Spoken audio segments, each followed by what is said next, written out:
Ne serait-il pas mieux d'être honnête avec vous, par amour, que d'être poseuse et de vous faire beaucoup de choses que je déteste vraiment faire au fond de moi-même? Restez avec nous dans Jouissez de votre vie.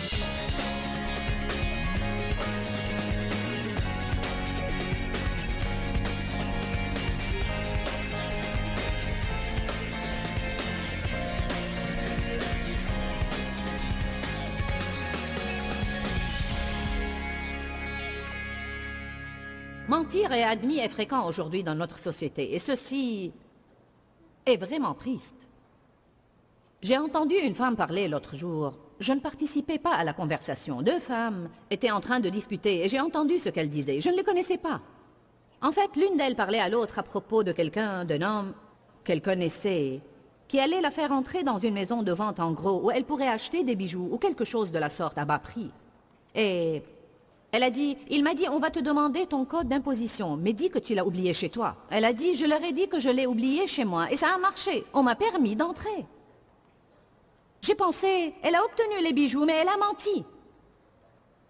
Combien de gens mentent pour obtenir ce qu'ils pensent qu'ils veulent? Et je me demande combien de choses ils perdent dans leur vie parce qu'ils ont menti pour obtenir quelque chose. Certainement, nous n'allons pas penser que nous pouvons enfreindre les principes de Dieu et être bénis dans notre vie. Je me demande comment beaucoup de gens, même les chrétiens, arrivent en retard au travail car ils ne partent pas de chez eux à temps. Et quand leur patron leur en fait la remarque, il y avait un bouchon.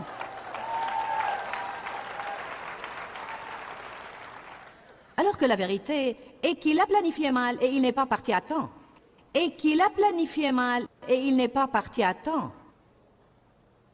Alors, vous ne serez jamais libérés car chaque fois que vous trouvez une excuse, vous restez dans l'esclavage et vous faites encore une fois le tour de la même montagne. On ne sera jamais libéré à moins qu'on dise la vérité et qu'on admette qu'on n'a pas fait ce qu'on était censé faire et c'est pourquoi on n'a pas obtenu les résultats qu'on désirait. Amen.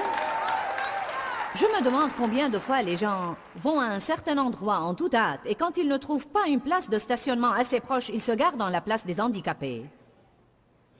Et leur conscience les condamne et ils savent très bien qu'il ne fallait pas qu'ils fassent cela. Mais ils disent, eh bien, je suis en hâte. Tout le monde fait ça et ils trouvent une autre excuse. Tout le monde fait ça, je suis en hâte, alors ça va. De toute façon, personne ne s'est garé ici. Il y a 15 places pour les handicapés. En plus, il y a beaucoup de places pour eux et pas suffisamment de places pour les gens ordinaires comme moi. Allez donc, allez!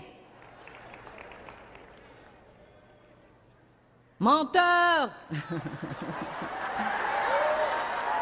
Évidemment, je ne traite personne de menteur. J'essaye tout simplement de dire que quand nous faisons de telles choses, nous nous mentons. Et nous mentons à Dieu. Chaque fois que nous trouvons une excuse, nous mentons à Dieu et nous nous mentons à nous-mêmes. Vous n'êtes pas tous souriants. Certains d'entre vous pensent, je suis venu aujourd'hui pour trouver un réconfort. Ceci vous réconfortera au temps convenable.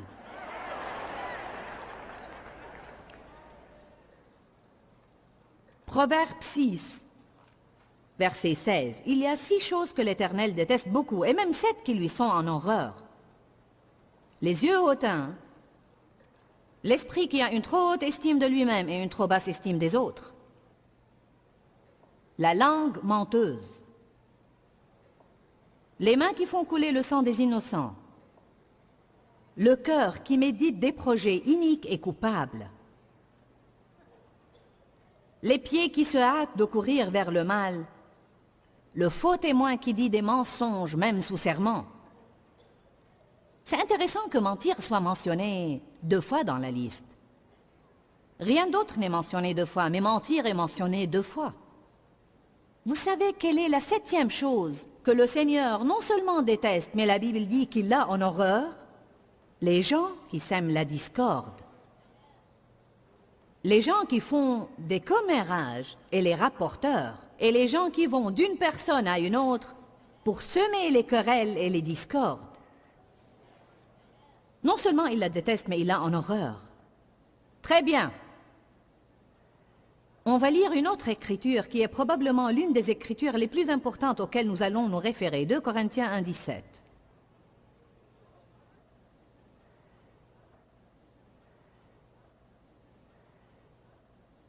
L'apôtre Paul dit, en formant ce projet, ai-je fait preuve de légèreté?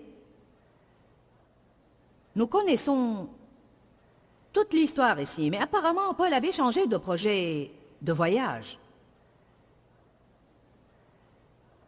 Il comptait passer par chez eux en allant en Macédoine, et quelque chose l'a empêché de le faire. Et on l'a accusé de légèreté, et voici qu'il leur répond en disant, « En formant ce projet, ai-je fait preuve de légèreté? Ou bien mes plans seraient-ils inspirés par des motifs purement humains, en sorte que lorsque je dis oui, oui, cela pourrait être non, non ?» J'aime cela. Aussi vrai que Dieu est digne de confiance et qu'il est sérieux en ce qu'il dit, je vous le garantis, la parole que nous avons adressée n'est pas à la fois oui et non. Que dit Paul ici? Il dit, faites-moi confiance. Si je vous dis oui, alors c'est oui. Et si je vous dis non, alors c'est non. Paul voulait dire deux choses. Il disait, non seulement je vous dis la vérité de ce que je sens vraiment et je pense vraiment, mais vous pouvez aussi compter sur moi pour faire ce que je vous ai promis de faire. Voici un autre domaine dans lequel nous avons de grands problèmes dans notre société. Et c'est que les gens vous disent qu'ils vont faire quelque chose et ils renoncent à le faire. Ce n'est rien que mentir. Vous pouvez compter sur moi, je serai là-bas. Combien d'entre vous, certains, leur ont promis de venir avec eux à cette conférence? Combien d'entre vous, quelqu'un vous a promis de venir et il s'est retiré? Puis-je vous dire que peut-être très peu d'entre eux avaient vraiment des raisons valables qui les ont empêchés de venir. Mais je peux vous assurer, et je ne suis pas en train d'accuser vos amis, mais je peux vous assurer que la plupart d'entre eux ont cherché des prétextes stupides, alors que la vérité est qu'ils ne voulaient pas venir. C'est très fatigant. Gna, gna, gna, gna, gna, gna, gna, gna. C'est étonnant combien de personnes disent qu'ils vont faire des choses et ils renoncent. C'est mal, c'est un manque d'intégrité, c'est un grand problème et c'est vraiment mal et cela donne certainement accès au diable dans notre vie. Nous devons tenir parole et être des personnes qui, quand elles disent oui, alors ça signifie oui et quand elles disent non, alors ça signifie non.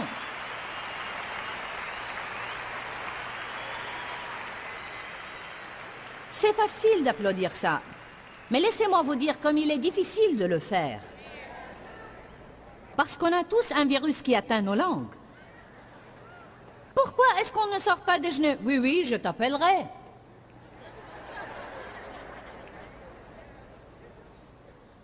Votre présence ici vous attribue une grande responsabilité.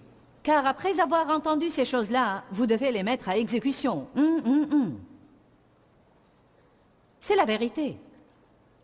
Beaucoup de personnes ont des problèmes dans leur vie, mais ce sont les petits renards qui ravagent les vignes. Ce sont en fait les petites choses que nous faisons qui donnent de grands accès au diable. Éphésiens 4 dit que le soleil ne se couche pas sur votre colère et ne donnez pas accès au diable dans votre vie. Combien de gens vont au lit en colère et ils ne savent pas pourquoi ils ont des problèmes?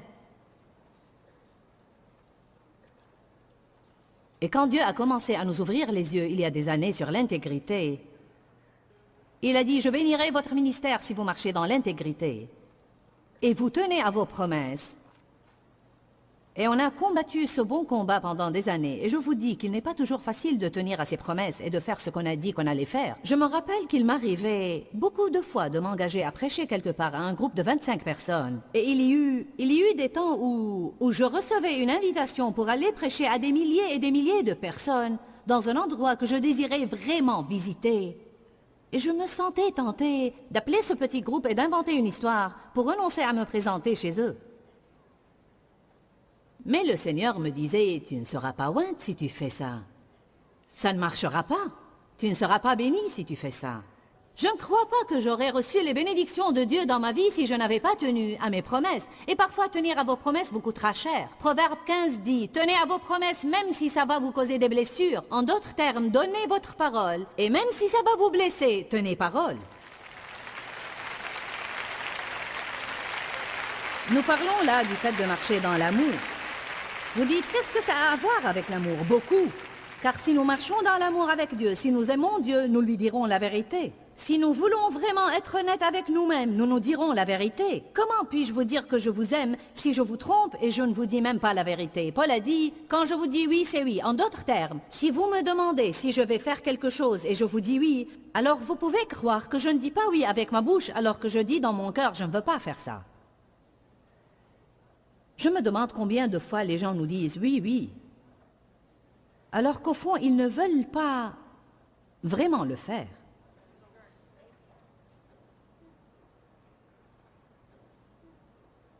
Êtes-vous prêt à dire la vérité de telle façon que même si ça va rendre quelqu'un furieux, vous lui dites la vérité quand même? Dans 2 Corinthiens 7, Paul a écrit une lettre à un groupe de gens. Il y avait un problème à l'église et il a dit « Je suis désolé de vous avoir attristé. Je ne vous ai pas écrit cette lettre pour vous attrister, mais il a dit « Au début, je me suis repenti de l'avoir écrite, mais maintenant je ne m'en repens plus parce que je vois clairement que la tristesse que je vous ai causée vous a mené à la repentance. »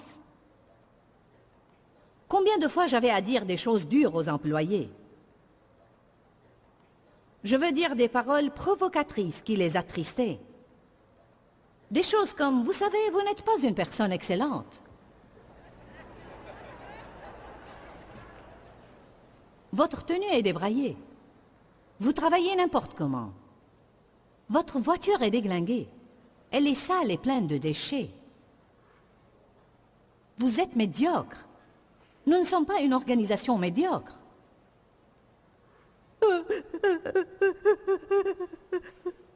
Certaines personnes baissent les bras, mais ceux qui persévèrent vont de l'avant, deviennent des personnes excellentes et les bénédictions de Dieu viennent sur leur vie.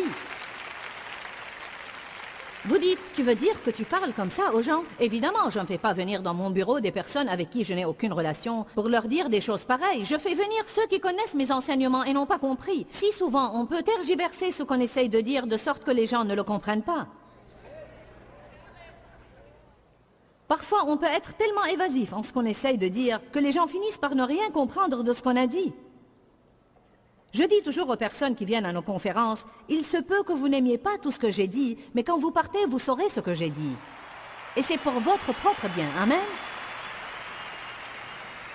Au moins, vous n'allez pas penser quand vous rentrez chez vous. La réunion était merveilleuse, mais qu'est-ce qu'elle a prêché?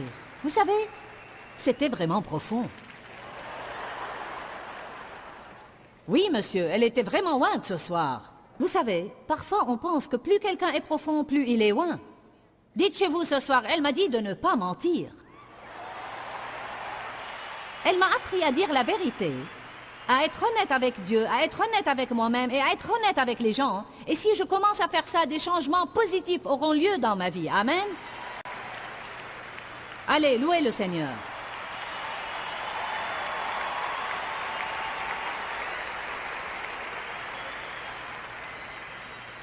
Voici quelques façons dont vous pouvez être honnête avec vous-même. Ne vous dites pas que vous n'êtes pas en tort alors que vous l'êtes vraiment.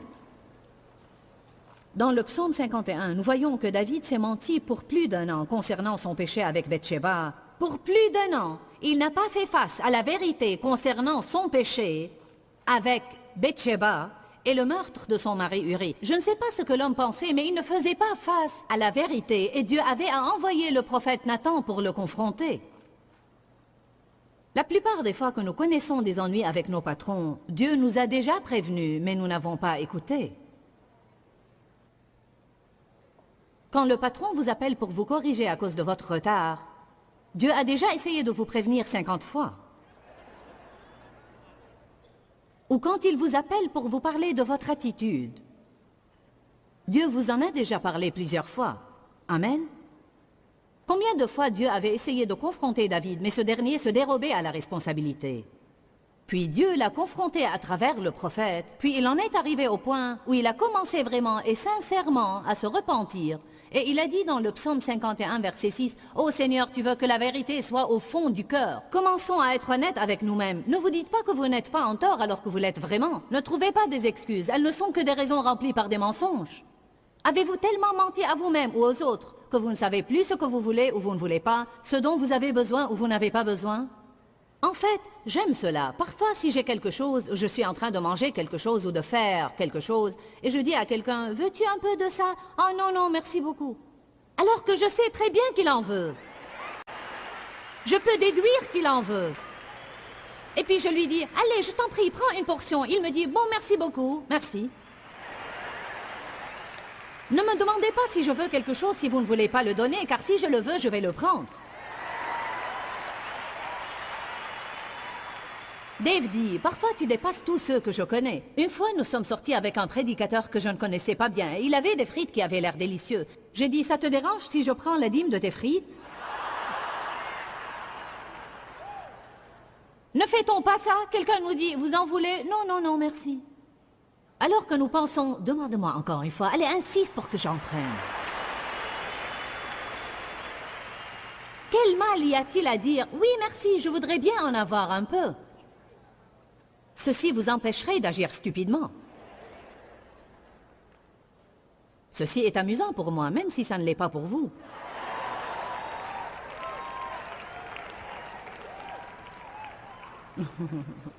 Nous faisons semblant. Ah, je n'ai besoin de rien. Ah non, ne faites rien pour moi, je ne veux rien. Je suis bien comme ça. Alors que vous pensez, pourquoi est-ce qu'on ne fait jamais rien pour moi? Beaucoup de gens ne sont pas honnêtes concernant leurs besoins. Ils ne sont même pas honnêtes avec eux-mêmes concernant leurs besoins. J'avais à me dire que j'étais insupportable avant de voir un changement dans ma vie. J'avais à me dire que j'étais non équilibré et bourreau de travail avant d'être libéré du stress constant.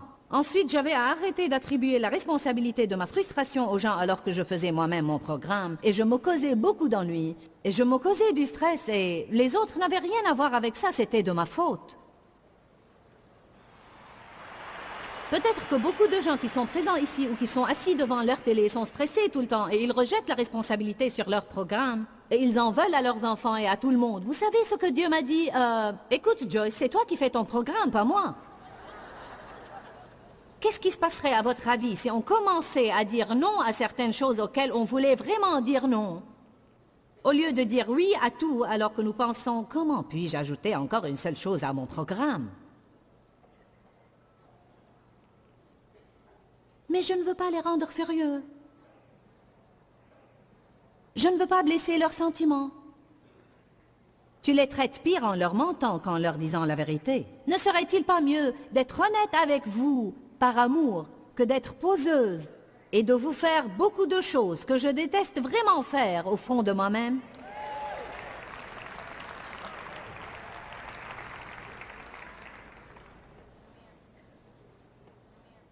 Quand je commence à dire la vérité par amour, je me sens libre de dire non. Beaucoup de gens ne sont pas libres de dire non. Vous dites oui, oui tout le temps, alors que votre cœur crie non, non. Rappelez-vous, Paul a dit, si vous m'entendez dire oui, alors c'est oui. Et si vous entendez non, alors sachez que c'est vraiment non. Quand les gens veulent que tu leur dises oui, ils ne seront pas contents quand tu leur dis non.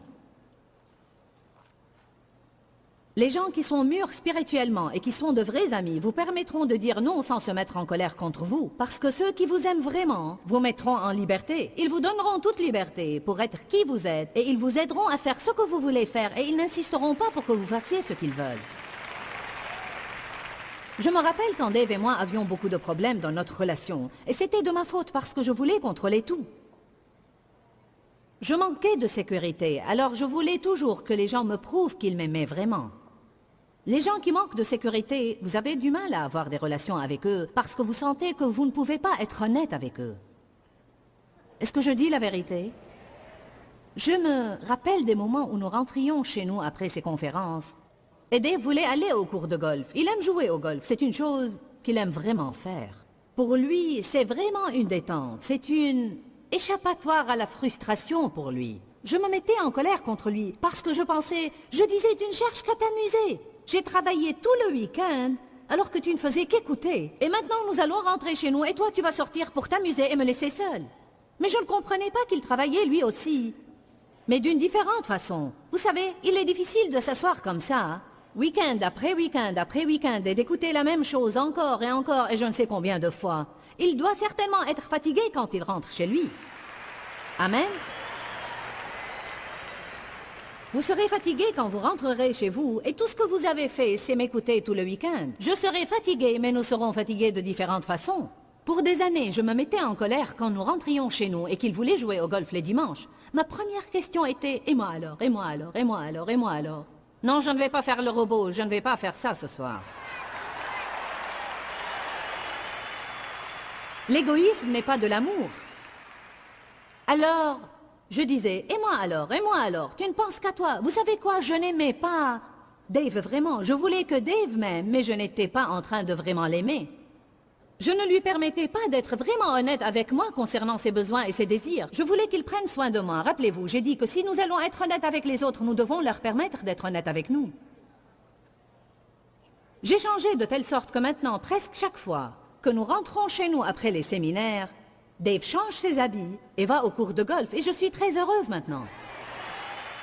Vous savez pourquoi? Parce que j'ai appris à faire ce que j'ai vraiment envie de faire et peut-être que le jour suivant, il m'emmène faire tout ce que je désire faire. Ce que je veux dire, c'est que nous sommes libres dans nos relations d'exprimer nos besoins l'un à l'autre. Ce n'est pas quelque chose d'unilatéral et nous disons la vérité par amour. Hier, j'allais jouer au golf avec lui. On est sortis, il faisait très froid, il m'a ramené à la maison. Mais Dave aime sortir plus tôt que moi pour jouer au golf. Il aime arriver 1 heure plus tôt, alors que moi j'aime m'arrêter dans le parking, mettre mes chaussures de golf, aller au thé et lancer la balle. Parce que je n'aime pas attendre tout le temps. Mais Dave aime aller tôt. Et il m'a dit, j'ai dit, à quelle heure tu veux partir? Il m'a répondu et il a ajouté, qu'en penses-tu? J'ai dit, ça ne m'intéresse pas vraiment, mais je vais t'accompagner et je vais le faire avec une bonne attitude. Mais j'ai été franche. Je n'ai pas dit, béni soit Dieu, ça va, alors que je pensais, chaque fois que nous y allons, nous ne faisons que gna gna gna gna gna gna gna gna gna. Écoutez-moi bien, je crois que c'est ce que nous faisons souvent. Nous disons aux gens, oui, béni soit Dieu, ça va. Puis dès qu'ils partent, nous disons, gna gna gna gna, chaque fois vous faites à votre façon, à votre façon, à votre façon. Mais la Bible dit que Dieu n'est pas content que nos cœurs soient inquiets et soucieux tout le temps. Il faut que nous soyons vraiment honnêtes. Et nous ne pouvons pas avoir la paix à l'intérieur de nous à moins que nous soyons honnêtes. Le robot. Ça ne va pas avec mon message, j'espère que vous réalisez ça.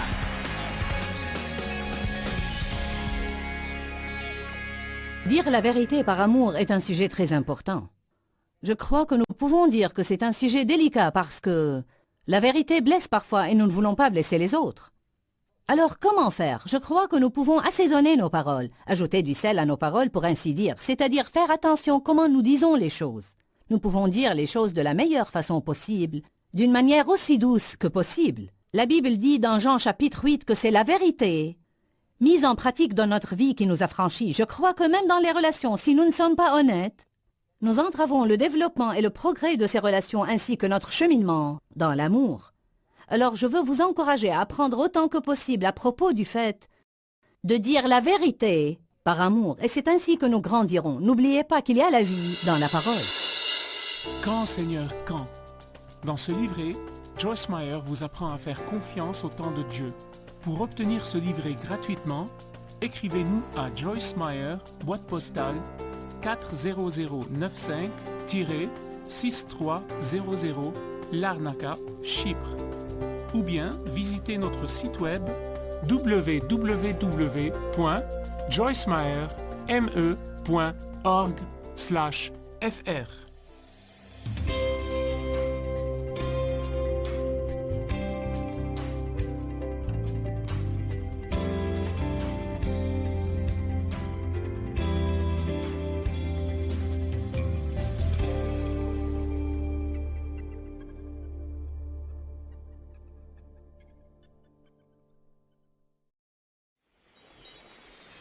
Si vous demeurez dans ma parole, vous êtes vraiment mes disciples. Vous connaîtrez la vérité et la vérité vous affranchira.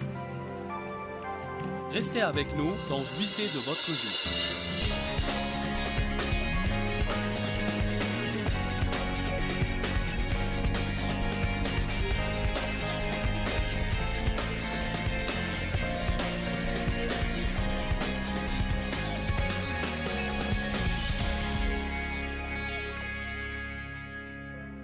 Je crois que vous savez que l'amour est le sujet le plus important dans la Bible. Et la Bible nous apprend à marcher dans l'amour, et non seulement à faire des études ou écouter des sermons sur l'amour, ou à parler de l'amour, mais à marcher dans l'amour. Et le fait de marcher est composé de plusieurs pas différents. Chaque pas est une décision que nous prenons. Si je vais marcher dans l'amour, j'aurai à prendre beaucoup de décisions tous les jours et toute la journée. Dites avec moi, tous les jours, toute la journée. Dites-le encore.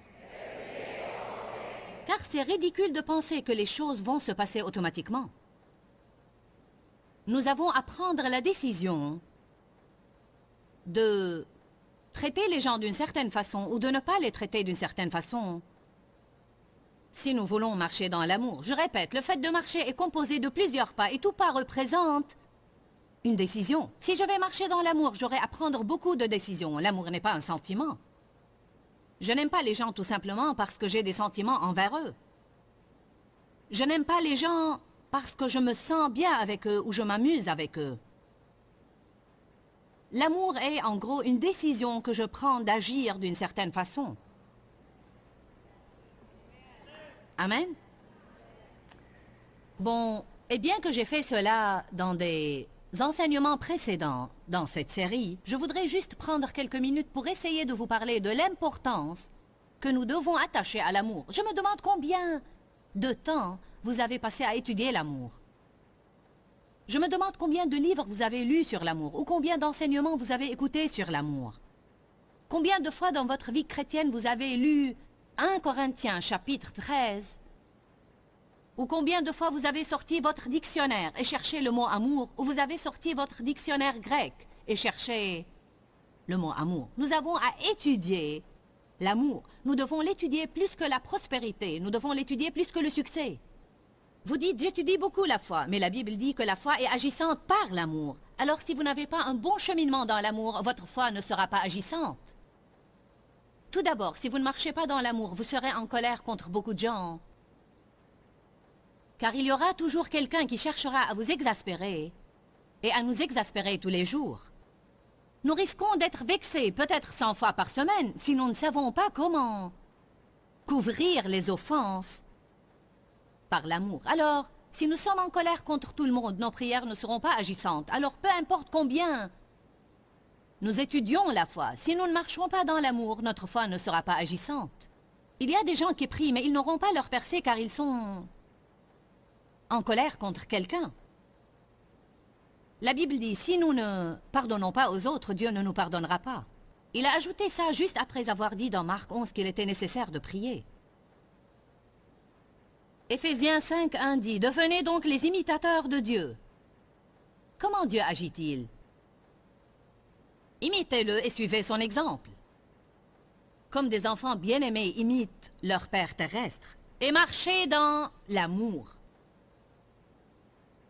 Marchez dans l'amour et ayez de l'estime l'un pour l'autre, à l'exemple de Christ qui nous a aimés et qui s'est livré lui-même à Dieu pour nous. Le cheminement dans l'amour n'existe pas sans sacrifice. Si nous voulons aimer les autres, marcher dans l'amour et faire plaisir à Dieu en marchant dans l'amour, alors nous devons nous livrer pour les autres. Nous devons être prêts à faire des sacrifices et à ne pas avoir toujours ce que nous voulons. Allez maintenant à Matthieu chapitre 22. Alors que je prêche ce message ce soir, peut-être que vous avez un témoin intérieur en vous qui pense « Je dois apprendre davantage sur ce sujet, je dois étudier l'amour, je dois prendre un cours sur l'amour. » Amen. Qui a besoin d'aller à l'université et de se spécialiser en l'amour? Très bien. Nous devons avoir un doctorat dans l'amour, une maîtrise donnée par le maître. Alléluia. Vous devez étudier l'amour. Moi, j'étudie toujours l'amour d'une façon régulière. À un moment donné dans ma vie, j'ai étudié l'amour pendant des années. Littéralement des années. Parce que je me suis rendu compte que c'était la chose la plus importante que Jésus nous a demandé de faire. Il a dit, je vous donne un commandement nouveau, aimez-vous les uns les autres comme je vous ai aimés. Qu'est-ce qu'on va faire avec ça? Jésus a dit, laissez-moi vous donner un seul nouveau commandement. Un seul. Essayez ça pour le restant de vos jours.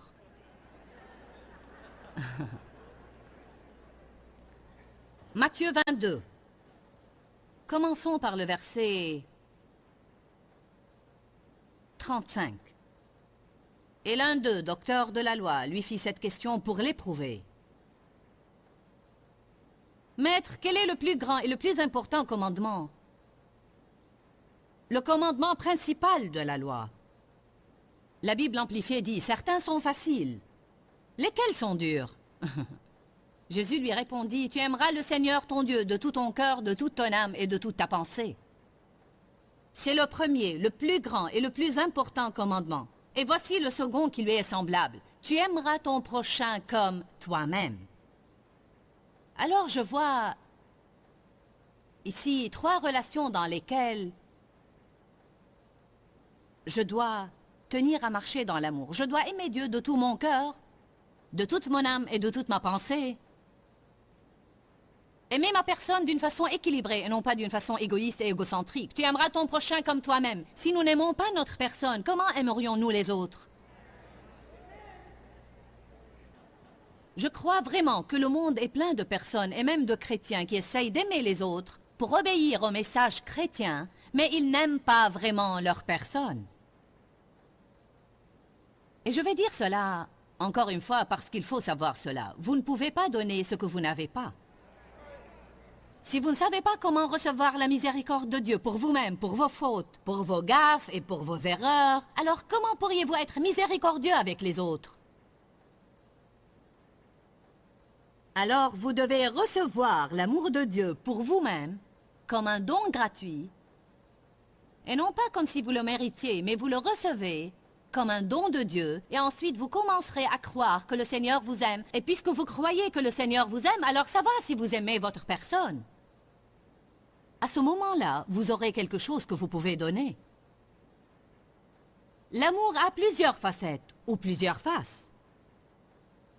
Si nous allons à 1 Corinthiens 13, 4 et 5, et on ne va pas faire ça, nous verrons que l'amour est patient.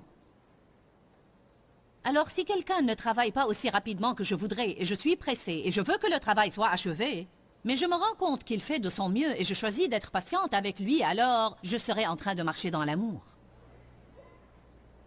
Si je suis gentille avec quelqu'un, et sans raison, je fais tout pour être gentil avec lui ou pour lui rendre service, je lui fais plaisir ou je lui fais des choses ou je lui donne des choses dont il a besoin, ainsi je marche dans l'amour.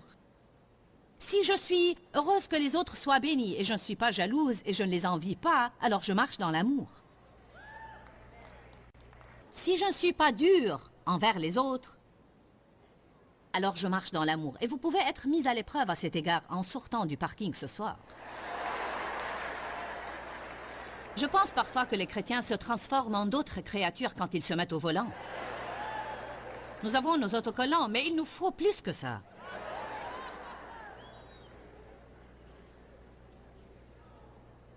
Amen. Alors 1 Corinthiens 13, versets 4 et 5 jusqu'au verset 8 nous présente des différentes facettes de l'amour. Et si je tourne mon visage de ce côté, vous verrez une facette de mon visage. Et si je le tourne de ce côté, vous verrez une autre facette. Et si je le tourne de ce côté, vous verrez encore une autre. Alors l'amour a plusieurs faces ou plusieurs facettes. Et on veut dire par là qu'il y a différentes façons dont nous voyons l'amour. Une des façons dont nous voyons l'amour est une façon dont on ne parle pas beaucoup. Mais la Bible en parle, et je voudrais que vous alliez à Éphésiens 4. Je crois que nous trompons les gens plus que nous l'imaginons. Et nous nous trompons nous-mêmes et nous enfouissons nos problèmes dans nos cœurs. Pensez bien à ça. Est-ce que vous amassez vos problèmes? Un jour, il y en aura tellement amassé que vous ne saurez plus que faire avec. Au contraire, exprimons la vérité dans l'amour, dans toute chose, en parlant honnêtement, c'est-à-dire sans être hypocrite, c'est-à-dire en disant la vérité aux autres. Ceci ne veut pas dire être cassant, mais dire la vérité. En professant la vérité et en vivant la vérité, nous grandirons à tous égards vers celui qui est la tête. Je crois que ceci est très intéressant parce qu'il dit fondamentalement que je ne peux pas grandir spirituellement si je n'apprends pas à exprimer la vérité, à professer la vérité, à dire la vérité et à vivre la vérité. La vérité est très importante pour Dieu. Il ne veut pas qu'on mente l'un à l'autre. Si je vous dis ce que vous voulez entendre juste pour que vous ne vous mettiez pas en colère contre moi, alors je dois admettre que je suis en train de mentir.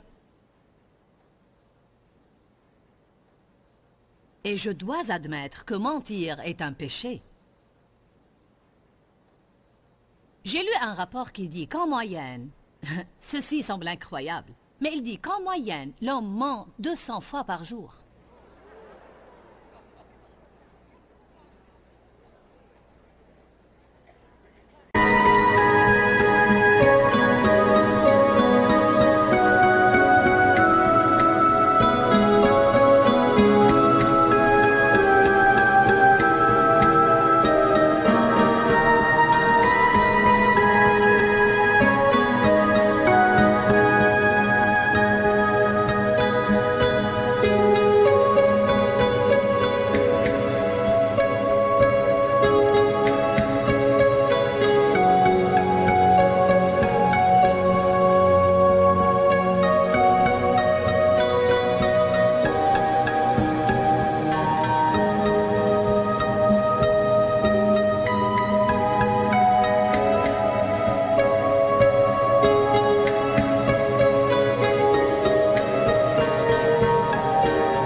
Ceci pourrait ne pas être le cas de tout le monde, mais c'est en moyenne. Alors pensez à ceux qui mentent 400 fois par jour, pour maintenir l'équilibre avec ceux qui mentent 100 fois par jour.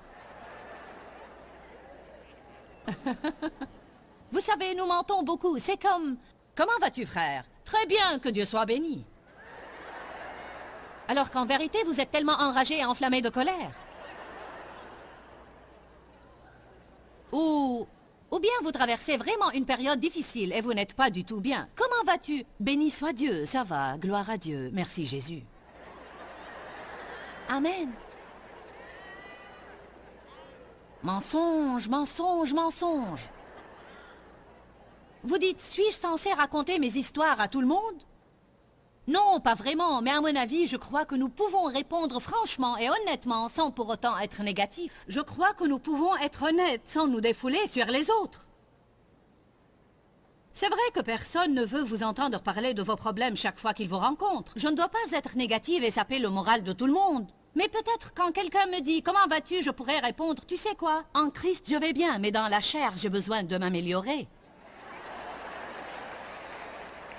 En Christ, je vais bien, mais mon âme a un petit problème aujourd'hui. Et toi, comment vas-tu? Et si quelqu'un te demande quel est ton problème, réponds, tu sais quoi? Je crois que ça ne nous fera aucun bien de parler de cela. Mais par la grâce de Dieu, je vais aller de l'avant. Vous êtes d'accord que nous devons arrêter de mentir l'un à l'autre? Je crois que quelque chose nous arrive quand on ment. Je crois que cela aggrave notre problème.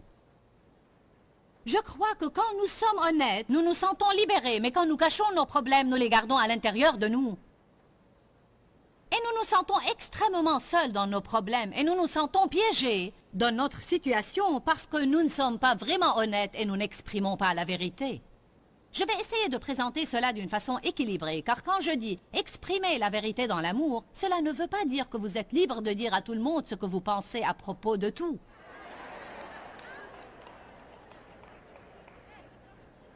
Mais le monde a besoin de vérité.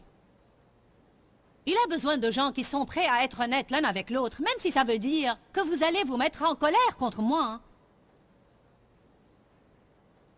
Et que vous n'allez plus m'aimer pour un moment. L'apôtre Paul a dit la vérité aux gens. Il a dit, je suis désolé de vous avoir blessé, mais je suis content que j'ai fini par vous aider.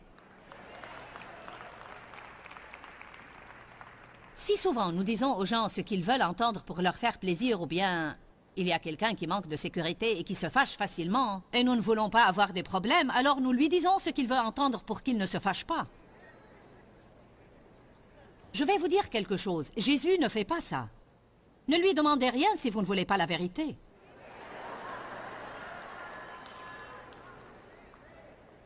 Amen.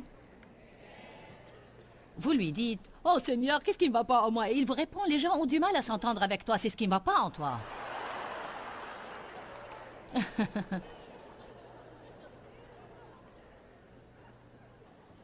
On ne marche pas vraiment dans l'amour avec les gens quand on est malhonnête avec eux.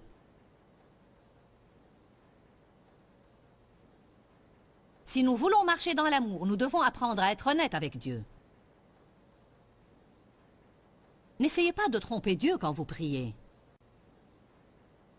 Dites-lui la vérité. N'essayez pas de prier en disant « Seigneur, je suis désolé, j'ai péché. » Non, non, non, non, dites « Je suis désolé d'avoir agi malhonnêtement. Désolé d'avoir été jaloux et d'avoir été envieux. Désolé d'avoir été impoli. Me pardonnerais-tu » Ne dites pas « Désolé d'avoir commis une erreur ». Car vous savez, nous devons appeler le péché par son nom. C'est pour notre bien que nous devons faire ça. C'est comme ça que nous nous libérons de nos liens, et non pas en nous faisant des illusions et en camouflant les choses. Vous savez ce qui nous libère? La vérité. Vous voulez savoir pourquoi je suis là aujourd'hui? Pourquoi, après que ma vie était un désastre et dans un chaos il y a 27 ans, je prêche maintenant l'Évangile, littéralement, presque partout dans le monde. Vous voulez savoir? Oui, par la grâce de Dieu. Mais vous savez, Dieu m'a donné la grâce de faire face à la vérité.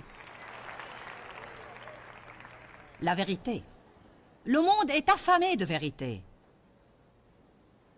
Oui, je vais vous parler du fait de dire la vérité aux autres personnes, mais je veux que vous sachiez qu'il y a 3 relations dans lesquelles vous devez être honnête. Dieu, vous devez être honnête avec Dieu. Dites à Dieu ce que vous pensez. Seigneur, je n'aime pas cette personne. Elle m'irrite. Chaque fois que je la rencontre, je me sens irritée. Mais je sais que tu ne veux pas que je reste comme ça. Arrêtez d'être si spirituel avec Dieu. Allez donc, je prêche bien ce soir.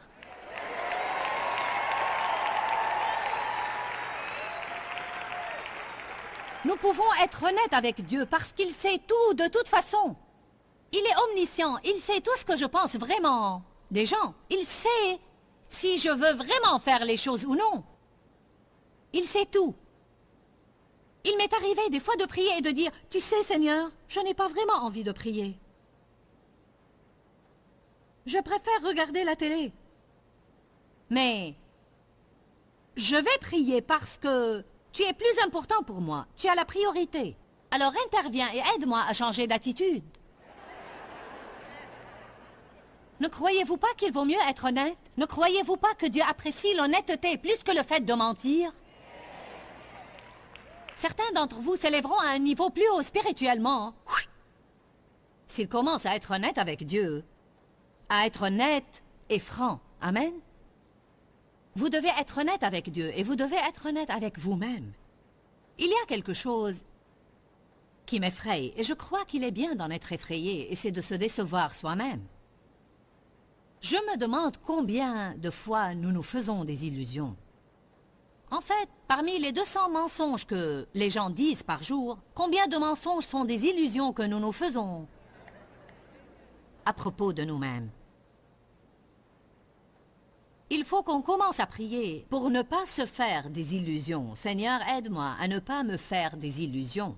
Allez, je vous encourage à commencer à prier. Seigneur, montre-moi ma propre vérité. Y a-t-il quelqu'un dans cette salle qui est prêt à prier cette prière? Seigneur, montre-moi la vérité me concernant. Ne demandez pas la vérité si vous ne voulez pas la connaître. Et je vous dis maintenant, vous la connaîtrez et à ce moment-là, elle ne vous plaira pas entièrement. Jean 8, versets 31-32. La parole, vous êtes vraiment mes disciples. Vous connaîtrez la vérité et la vérité vous affranchira. Amen. Vous qui êtes assis devant votre télé maintenant, ne croyez pas que vous pouvez vous installer confortablement chez vous alors que je prêche à cette assemblée ici. Ah non, je m'adresse à vous aussi. Amen.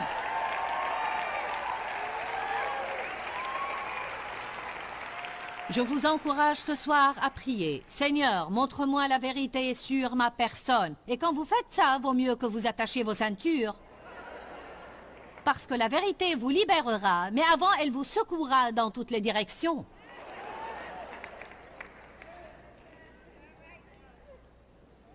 J'étais vraiment trompée au début de mon cheminement avec Dieu. Je croyais que j'étais tellement spirituelle, tellement sainte et tellement religieuse et tellement ceci et cela, etc., etc. J'étais comme les pharisiens, je veux dire que je jeûnais, je priais, et je faisais toutes ces choses-là, et je jugeais de façon catégorique tous ceux qui n'étaient pas aussi spirituels que moi, etc., etc. Je priais toujours pour que Dieu change les autres. Je vous dis la vérité, oh Seigneur, il faut que tu changes Dave. Seigneur, il faut que tu changes mes enfants, il faut que tu changes mes voisins. Mais un jour, Dieu m'a dit, Dave n'est pas le problème. Qui est le problème alors? Il n'y a dans cette relation que lui et moi. Et quand Dieu m'a montré la vérité sur moi-même, j'ai pleuré pendant 3 jours. Parce que je m'étais trompée et je m'étais fait des illusions à propos de moi-même. Combien de fois nous attribuons la responsabilité aux autres alors que nous sommes le problème?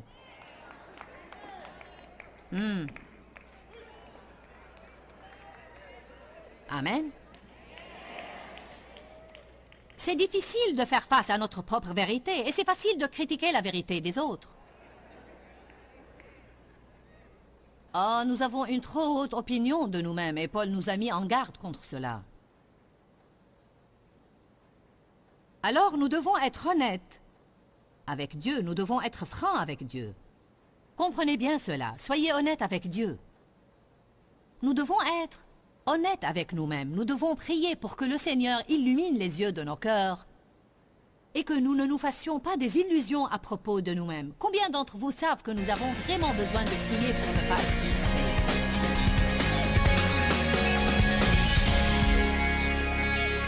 Dire la vérité par amour est un sujet très important. Je crois que nous pouvons dire que c'est un sujet délicat parce que la vérité blesse parfois et nous ne voulons pas blesser les autres. Alors comment faire? Je crois que nous pouvons assaisonner nos paroles, ajouter du sel à nos paroles pour ainsi dire, c'est-à-dire faire attention comment nous disons les choses. Nous pouvons dire les choses de la meilleure façon possible, d'une manière aussi douce que possible. La Bible dit dans Jean chapitre 8 que c'est la vérité mise en pratique dans notre vie qui nous affranchit. Je crois que même dans les relations, si nous ne sommes pas honnêtes, nous entravons le développement et le progrès de ces relations ainsi que notre cheminement dans l'amour. Alors je veux vous encourager à apprendre autant que possible à propos du fait de dire la vérité par amour. Et c'est ainsi que nous grandirons. N'oubliez pas qu'il y a la vie dans la parole. Quand, Seigneur, quand? Dans ce livret, Joyce Meyer vous apprend à faire confiance au temps de Dieu. Pour obtenir ce livret gratuitement, écrivez-nous à Joyce Meyer, boîte postale 40095-6300, Larnaca, Chypre. Ou bien visitez notre site web www.joycemeyer.org/fr.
khắp phương trời vẫn nhớ tới quê hương. Người về đây thăm làng Trù quê mẹ và làng Sen quê cha, xúc động bồi hồi người rơi giọt lệ, thương mái nhà tranh thương đất mẹ nghèo.